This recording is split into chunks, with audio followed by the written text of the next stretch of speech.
A segunda tese, descrita no artigo 15 do Código Penal, versa sobre o arrependimento eficaz. Ela é uma tese também bastante utilizada e ela tem o seguinte componente. Vamos repetir o artigo 15 para efeitos didáticos e aí eu vou, desculpem, e aí eu vou delimitar o momento em que a gente está falando de fato do arrependimento eficaz. Então, artigo 15, o agente que voluntariamente desiste de prosseguir na execução, ou seja, desistência voluntária, ou, e aqui eu estou falando do arrependimento eficaz, ou impede que o resultado se produza, só responde pelos atos já praticados. Ou seja, pessoal, na segunda metade do artigo 15, eu estou falando do arrependimento eficaz. O que é o arrependimento eficaz?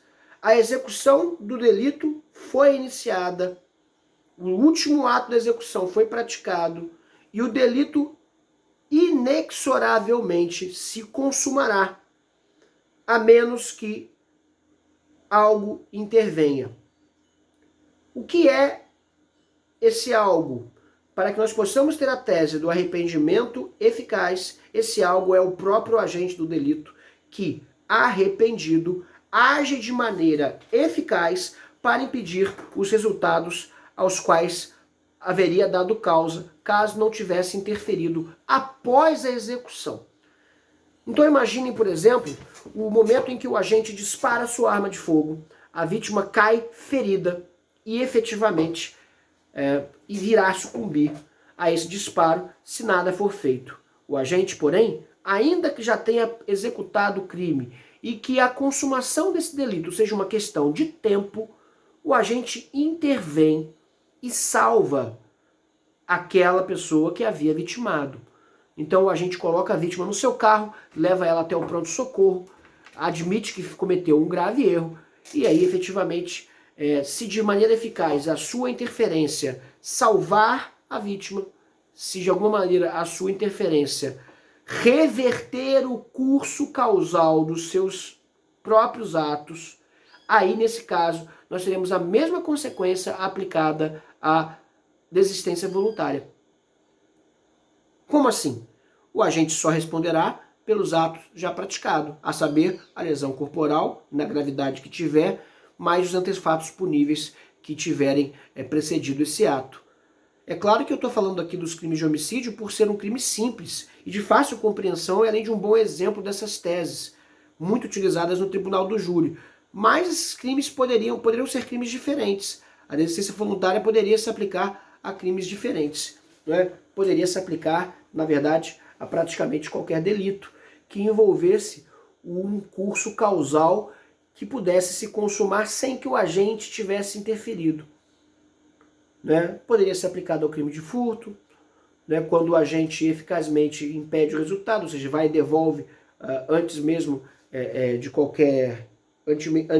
de sair do recinto, ele nem sequer chegou a consumar o delito, ou seja, ele, ainda dentro da casa ele volta e devolve as coisas alheias móveis. E aí pelo que ele responderia? Somente pela invasão de domicílio do artigo 150. Diferentemente daquele momento em que ele já se encontrava na posse mansa e pacífica da coisa e aí, arrependido, ele devolvesse a res furtiva. Nesse caso, a gente não estaria mais falando do arrependimento eficaz, a gente estaria falando do arrependimento posterior, que é a próxima tese que a gente vai ver. Porém, o que vai fazer agora a diferença entre a desistência voluntária e o arrependimento eficaz? O momento em que ele acontece. Perceba que no caso da desistência voluntária, o fluxo causal é interrompido antes que o resultado seja possível. As ações do agente são interrompidas antes que a consumação aparecesse no horizonte. No caso da desistência voluntária. No caso do arrependimento eficaz, a única coisa que separa a execução da consumação é a ação do agente, que deve eficazmente impedir o resultado ao qual teria dado causa. Ou seja, se apesar do arrependimento do agente, a medida não for eficaz e o resultado não puder ser impedido, nesse caso, a tese do arrependimento eficaz não vale, pois a ineficácia do arrependimento faz com que o crime seja punível na sua modalidade integral. Então é preciso condicionar não apenas a interrupção do curso causal pelo agente, mas a eficácia dessa interrupção, para que aí o agente responda somente pelos fatos anteriores ou pelos já praticados. Certo, pessoal? Próxima tese.